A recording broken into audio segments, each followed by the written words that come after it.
Qu'elles soient mystiques, politiques ou simplement étudiantes, elles sont l'objet de nombreux fantasmes. Domination du monde, voire satanisme, leurs objectifs sont bien souvent considérés avec incompréhension, voire, dans les cas les plus extrêmes, effroi. Leurs membres risquent parfois les pires condamnations lorsqu'ils sont accusés de comploter contre l'État. C'est vrai que quelques types qui se réunissent dans une cave sombre, ça fait frémir les théoriciens du complot. Pour ces prétendus chercheurs de vérité, une est au centre de toutes les attentions. Cette secte serait si puissante que son symbole serait imprimé plus de 5 millions de fois par jour sur les billets de la première puissance mondiale, les États-Unis d'Amérique. D'ailleurs, essayez de trouver ce symbole. Non, c'est beaucoup plus petit. Normal, c'est la chouette au-dessus du 1.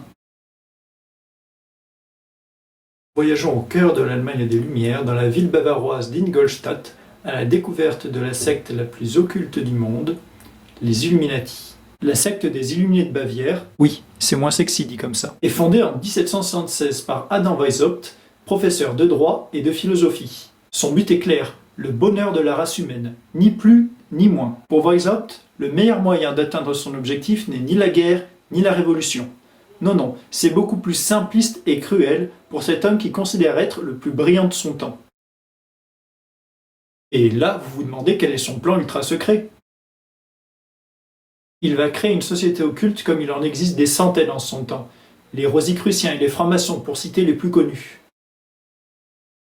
Ça tombe bien que tu poses la question parce qu'il est assez difficile de démêler le vrai du faux dans ces histoires. Une société secrète, c'est tout simplement un groupe de gens qui se réunissent et qui cachent leurs activités au grand public. Non, le but initial, c'est de cacher des secrets de fabrication, comme les cathédrales pour les francs-maçons. Mais les fantasmes ont pu rendre l'appartenance à ces associations dangereuses, et parfois mortelles.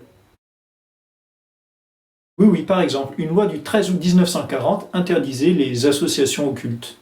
Et d'ailleurs, de nombreux déportés étaient francs-maçons ou rosicruciens. Parce qu'avec le temps, ces associations étaient devenues plus politiques, plus philosophiques qu'autre chose, et un régime totalitaire comme celui du maréchal Pétain ne pouvait pas le tolérer. Ça faisait tout simplement une force qui luttait pour la démocratie.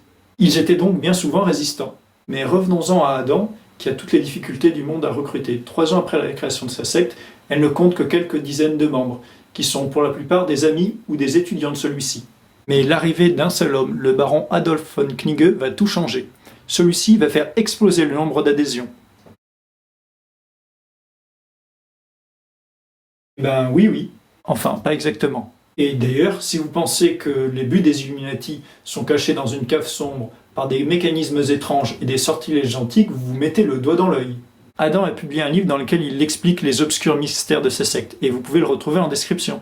Pour faire simple, Weishaupt ne souhaite rien de moins que l'amélioration de la race humaine en établissant des valeurs comme la liberté, l'égalité, la fraternité. Ça doit vous rappeler quelque chose. Pas du tout, mais nous y reviendrons plus tard. Vous savez, au XVIIIe siècle, c'était pas trop la joie au niveau liberté et égalité. En France, par exemple, c'est uniquement sur les plus pauvres que pèsent les nombreuses taxes, et le pays est aux mains de quelques milliers de notables. Alors qu'en Bavière, l'Église et les jésuites, qui sont toujours un ordre religieux très important, contrôlaient les postes clés de l'administration. Mais c'est un jeu d'enfant.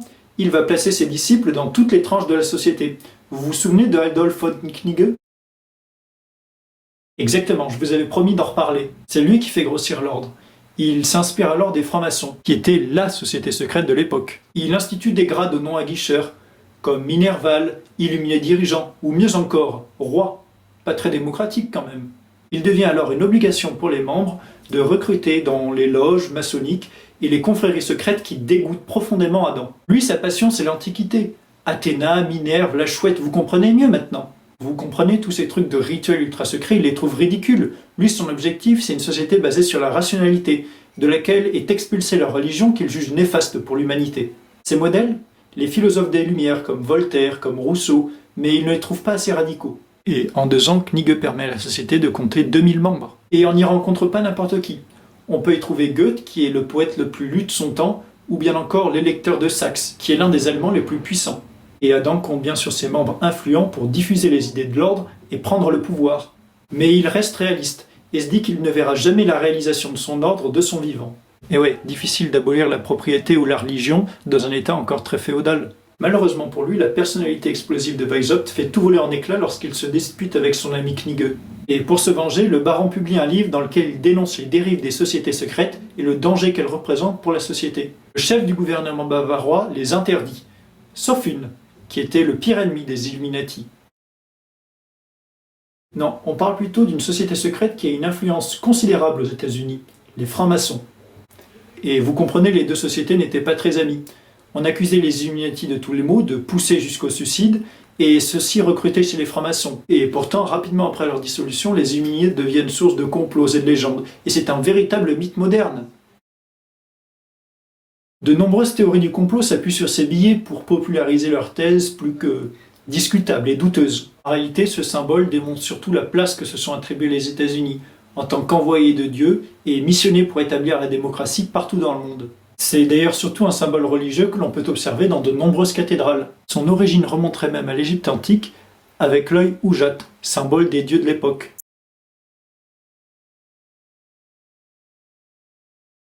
13 est le nombre d'anciennes colonies fondatrices des États-Unis. Ces théories rencontrent un certain succès depuis les années 50 aux États-Unis. Elles sont anti-maçonniques, anti-révolution et visent à décrédibiliser les révolutions de l'époque et notamment la Révolution française. La déchristianisation et la décapitation du roi n'étaient pas pour plaire au milieu d'extrême droite.